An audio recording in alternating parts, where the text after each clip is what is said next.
Mirror ritual. It's late, closer to 3 a.m.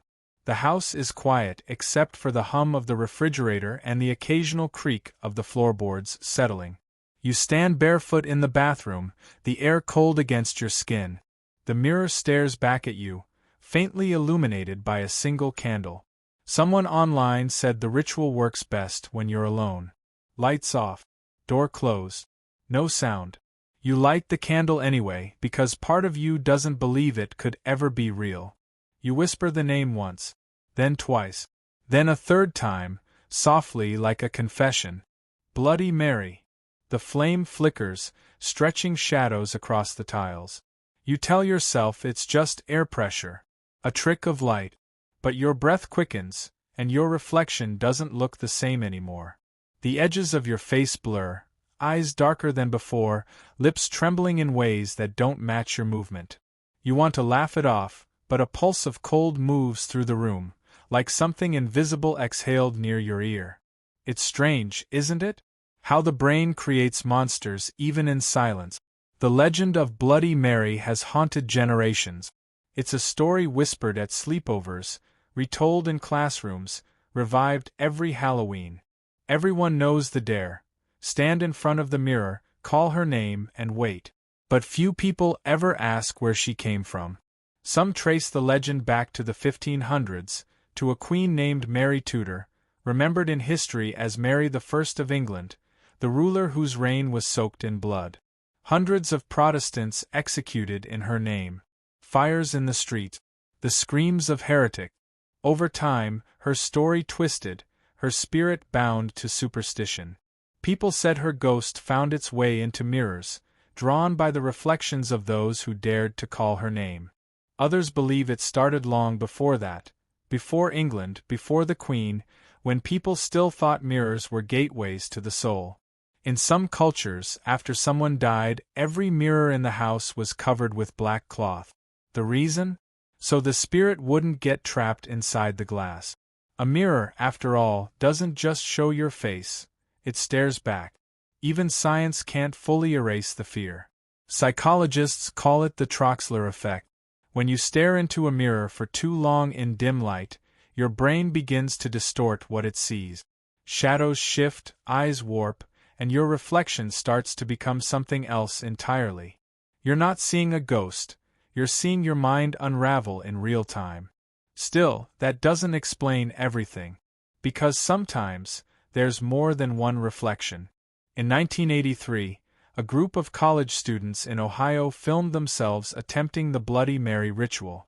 The tape was found days later, abandoned in an empty dorm bathroom. The footage showed them laughing, chanting, joking, until the camera flickered. When it returned, one of their reflections was missing from the mirror. Authorities ruled it as a hoax, but the footage disappeared before it could ever be examined again. Stories like that are what keep the legend alive. Not because they're proven, but because they feel possible. Every child who's ever whispered her name knows that shiver in their spine. That split second where the room feels different. You can explain it away with science, with psychology, with folklore, but the truth is simpler. You're never just looking at the mirror. You're looking into it. And maybe, just maybe, something's looking back. The woman in the glass. They say legends survive because someone keeps them alive. For every skeptic, there's always one person who just can't resist testing the impossible. Last Halloween, that person was Emily Ward. She wasn't a believer, just a curious grad student studying folklore at a small university in Illinois. Her thesis? Urban Legends and the Psychology of Fear. So when she decided to record herself performing the Bloody Mary ritual for research, she treated it like a harmless experiment. Her notes, later found on her desk, started simple. 12:43 a.m. lights off. One candle. No reflections except mine. Objective. Disprove superstition. The footage she captured, however, would never make it into her thesis. It began with nervous laughter. Emily's reflection shimmered slightly in the grainy camera feed as she stood before the bathroom mirror. She said the name once, then twice, voice steady, eyes confident. But by the third repetition, something shifted. The candlelight trembled. Her face seemed to ripple, as though the glass had turned liquid. She leaned closer, whispering, "It's just the Troxler effect." But her reflection didn't move. It stayed perfectly still, staring back at her with a faint smile that wasn't hers. She stepped back, startled. The camera fell sideways, capturing only the edge of the sink. Then, a soft scraping sound echoed, a fingernail dragging down glass. When police entered the apartment the next day, they found the camera still recording, battery drained. The footage stopped at 3:07 a.m. The bathroom mirror was cracked down the center, and her candle had melted into a pool of wax that looked disturbingly like a handprint. Emily herself was never found. Authorities blamed stress, sleep deprivation, maybe even a break-in. But among her classmates, a rumor spread that her reflection still appears in the mirror when you say her name instead. The Bloody Mary ritual isn't just about summoning a ghost, it's about crossing boundaries. Between light and dark. Between reason and belief. Between the real and the reflection. Psychologists suggest that people who perform the ritual are unconsciously testing themselves. It's called a ritual of fear validation. You do something terrifying but safe to feel control over the unknown. But what if the unknown reacts? Throughout history, mirrors have carried that superstition. Ancient cultures believed they were portals between realms. In Russia, people would never keep mirrors near beds. They said your soul could wander into it while you slept. In Japan, broken mirrors were thought to invite restless spirit. And in parts of South America, children were told not to look into mirrors at night, because the one who looks back might not be you. Strangely, modern psychology backs some of it up. Mirrors distort more than just your reflection, they distort perception. In dim lighting, your brain loses track of details, inventing shapes to fill the void. That's why faces seem to melt or shift. But for a select few, those distortions trigger hallucinations. They swear something else appears. And once you've seen it, it doesn't go away. Emily's professor later mentioned something unsettling. 2 weeks before she vanished, she complained that her reflection had started blinking out of sync. That same professor still teaches at the university. In an interview years later, he said, "I walked past the women's restroom late one night. Lights were off, but I could see a glow under the door. A candle, maybe. I thought a student was inside pulling a prank.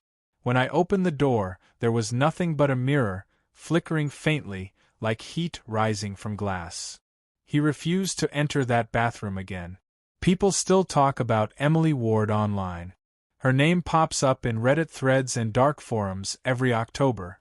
Some claim they found her lost video file circulating under a different name. mirror_test_3am.mov. It's only 10 seconds long, silent, and ends with her whispering something barely audible. Audio experts tried to enhance the sound, and some say the last words she spoke weren't Bloody Mary. They were, "She's behind me." Every version of the Bloody Mary story changes slightly, but one thing stays the same: what you see isn't the danger. It's what follows when you turn the lights back on. Because even now, in houses across the world, there are mirrors quietly waiting in the dark. Somewhere, someone will look into one tonight. And they'll whisper her name. And maybe this time she'll answer. The mirror that watches back. It started small. A few users on a horror discussion board claiming they'd found Emily Ward's missing video. The post read, "Original mirror_test_3am.mov uploaded to private server. Don't watch the full 237 unless you're ready to see her." No one believed it at first. It was just another internet hoax, a cheap scare for thrill-seekers chasing ghost stories. But then people began noticing something strange. Everyone who downloaded the clip said the same thing. After watching it, their phone cameras glitched. Their reflections in dark screens would move a second slower than they did. The first viral TikTok about it came from a user named @NightParalysisFiles, who claimed to have watched the full footage live. In the video, she looks pale, eyes trembling, whispering that she can still hear the scratching. The screen flickers, and for half a second something behind her moves, just out of focus. The post got 3.2 million views before her account disappeared overnight. The Bloody Mary ritual had officially entered the digital age. No candles, no chanting, just a screen and a reflection. People across the world began replicating it, staring into their phones in dark rooms, repeating her name as the camera rolled. They wanted proof. They got something else. Videos surfaced showing brief visual distortions, silhouettes moving behind reflections, lights dimming, and in one chilling clip, a girl's reflection blinked twice after she'd stopped moving. Comment sections filled with warnings like, "Don't finish the third name. If she answers, never look back at the screen. Cover your mirrors after midnight." But that didn't stop anyone. Curiosity always outweighs fear, until it doesn't. A journalist named Dylan Harper decided to investigate. He ran a paranormal podcast called Echoes of the Unseen. He contacted Emily Ward's former professor and requested her old research notes, which had been sealed after her disappearance. The file was thin, mostly folklore references and psychology studies, except for one final entry written in her own handwriting. Mirrors reflect energy. But when energy repeats, it remembers. And sometimes it learns. Dylan dismissed it as poetic nonsense, until he tried the ritual himself, live on stream, as part of a Halloween special. Thousands of viewers tuned in, watching as he stood before his mirror, candle lit, voice steady. He said the name once, twice, and paused before the third. The chat exploded with emojis and taunts. "Do it! Chicken! Say it!" He smirked, leaned closer, and whispered it a third time. "Bloody Mary." The video is still online. Halfway through, the frame freezes. The audio distorts into static.